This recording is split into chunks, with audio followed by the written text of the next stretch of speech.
E aqui eu creio que seja o principal fator de você começar a tocar os hinos da harpa cristã e aprender através deles, até por isso que o título da nossa aula de hoje é o caminho mais rápido para aprender baixo para tocar na igreja. Esse é o caminho mais rápido que você deveria estudar para conseguir tocar. É que os hinos da harpa cristã são mais flexíveis e maleáveis. Por quê? Porque não existe uma versão específica deles. Eu costumo comparar os hinos da harpa cristã com a música cultural que a gente tem, que são as músicas folclóricas.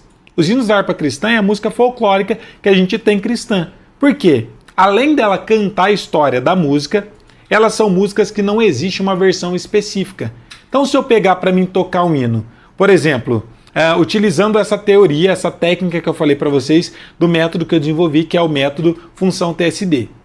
Função TSD são 3 acordes, 3 funções. Eu posso tocar um hino com 3 acordes, com 30 ou com 300 acordes. Então, automaticamente, eu posso reduzir a quantidade de acordes, fica muito mais fácil eu tocar um hino, não fica? Mas se eu pego um hino, por exemplo, que já existe uma gravação pré-estipulada, vou dar um exemplo, esse hino aqui, ó, do Toque no Altar. Eu não preciso ser reconhecido por ninguém. A minha glória é fazer com que conheçam a ti. Olha quantas notas que tem, ó. E que diminua eu, para que tu cresça, Senhor. Mais e mais, ó, refrão. No Santo dos Santos, a fumaça me esconde, só teus olhos me veem. Debaixo de tuas asas é o meu abrigo, meu lugar secreto. Só tua graça me basta, em tua presença é o meu prazer. Acabei de tocar o hino aqui, a versão dele simples, normal, e já tem muito acorde. Para quem já é experiente, já toca há mais tempo, talvez vai ver isso e vai falar, não, tá tranquilo para mim tocar. Mas para você que é mais iniciante, percebe que é muita nota, muita troca rápida e não é nada didático para a gente poder começar a tocar baixo através desses hinos? E esse é o grande problema que eu percebo que muitas pessoas cometem, justamente por não saber exatamente como estudar, não ter uma metodologia, a gente simplesmente entra na internet e quer aprender o quê? O que precisa? Não, normalmente a gente quer aprender o que a gente acha bonito ou acha legal. Mas não quer dizer que o que você acha bonito ou legal é didático. Talvez está muito além do seu nível e aí você tenta começar a tocar, por exemplo, através de um hino desse que é mais complexo e você não consegue ter resultado e automaticamente acaba desistindo da música. Agora, se você tem essa consciência, opa, existe um caminho mais rápido para mim poder aprender, mais didático, com menos acordes, por que não começar por esse caminho? Você vai ter muito resultado em pouco tempo, consegue começar a tocar na sua igreja muito rapidamente e ter um resultado expressivo. Inclusive, um exemplo para vocês terem é que vários alunos nossos, a média deles começarem a tocar na igreja, sabe quanto tempo que é, gente? É dentro de 2 meses. E eu já vi muita gente que estuda baixo há 3 meses, há 6 meses, há 1 ano, há 3 anos. Já vi pessoas com 5 anos que estudam baixo em casa e ainda não é capaz de tocar na igreja. Por que isso? Justamente por conta do método. Porque estuda tudo de forma aleatória, desorganizada, não sabe exatamente por onde começar, não sabe qual o caminho mais rápido, acaba se perdendo e acaba desistindo da música. Então, é fácil tocar um instrumento, mas você tem que ter esse caminho para conseguir estar se desenvolvendo. Então, voltando para o nosso tema, esse hino, por exemplo, eu poderia simplificar ele mais do que está aqui? Até poderia. Mas eu poderia tocar esse hino com apenas 3 acordes? Provavelmente não. Por quê? Teoricamente estaria certo dentro das funções, mas provavelmente vocês perceberiam alguma coisa estranha. Vocês teriam uma estranheza dentro desse hino. Se eu reduzisse, esse hino deve ter mais ou menos uns 15 acordes. Se eu reduzisse esses 15 acordes para apenas 3. Porque automaticamente você já ouviu a versão desse hino oficial e você já tem essa referência. Tudo que soar diferente do que você já ouviu, automaticamente seu ouvido vai falar, isso aí deve estar estranho, deve estar errado. Mesmo teoricamente estando certo, você vai achar que está errado. Agora, os hinos da harpa cristã, a vantagem deles é que não existe uma versão oficial. Então, como não existe uma versão oficial, você vai ver pessoas tocando o hino da harpa cristã com ritmo, com outro, com ritmos complexos, com ritmos simples. Por exemplo, olha esse hino aqui. Vou dar exemplos de ritmos diferentes para vocês verem e todos combinam. Se eu tocar esse hino conversão, eu posso tocar ele com ritmo de reggae? Posso.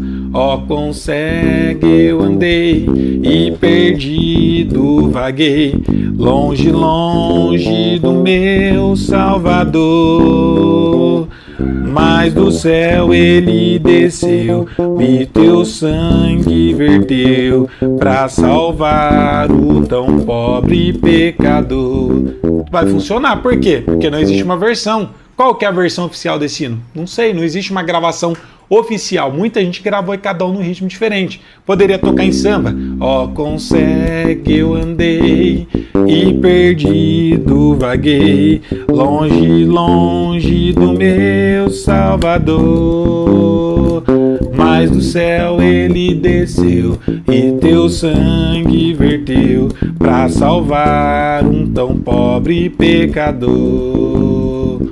Poderia ser blues. Ó, consegue eu andei e perdido vaguei, longe, longe do meu Salvador. Mas do céu ele desceu e teu sangue verteu pra salvar um tão pobre pecador. Em jazz.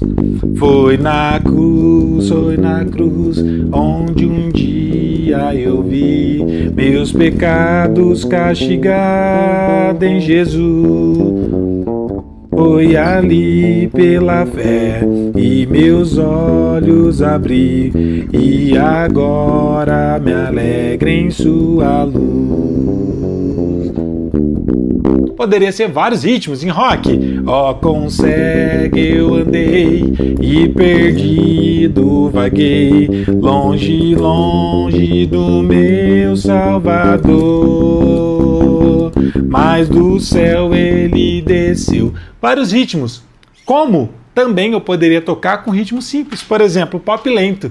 Ó, consegue eu andei e perdido vaguei. Ó, simples. Longe, longe do meu Salvador. Mas do céu. Super simples. Percebe que eles são didáticos exatamente por conta disso? Eu peguei um hino da harpa cristã e olha que a gente está pensando aqui apenas na questão do ritmo. Toquei vários ritmos diferentes, alguns mais complexos e outros mais simples, como o pop lento, que para quem é mais avançado pode usar um ritmo bem mais avançado, mas para quem é mais iniciante você pode usar um ritmo super básico, super simples, que não vai descaracterizar o hino e não vai soar estranho. Por quê? Porque não existe uma versão oficial. Agora, se eu pego um hino avulso, um hino do Fernandinho, um hino do Toque no Altar, qualquer hino que já seja uma versão oficial, você já ouviu uma versão. Qualquer coisa que eu fizer fora daquilo vai soar estranho. Se eu tocasse Sabor de Mel com esses ritmos, estaria certo? Teoricamente sim, mas soaria estranho. Por quê? Porque o seu ouvido já está acostumado a ouvir uma versão específica. Se fosse o hino do Toque no Altar, que eu dei o exemplo aqui, no Santo dos Santos, se eu tocasse com todos esses ritmos, em blues, em rock, se eu tocasse em versão de samba, soaria legal? Talvez soaria teoricamente certo, mas vocês teriam uma estranheza, justamente pelo fato da gente estar tocando um hino que já existe uma versão pré-estipulada. Então os hinos da harpa cristã automaticamente fica muito mais simples para você conseguir estar tocando. Porque eles, você pode variar o ritmo, independente se o hino ele se você acha que ele tem uma versão específica, você consegue mudar a versão sem soar estranho. Essa é a grande vantagem dos hinos da harpa cristã, porque eles são mais didáticos. Então cada um consegue adequar eles para o nível que vocês estão.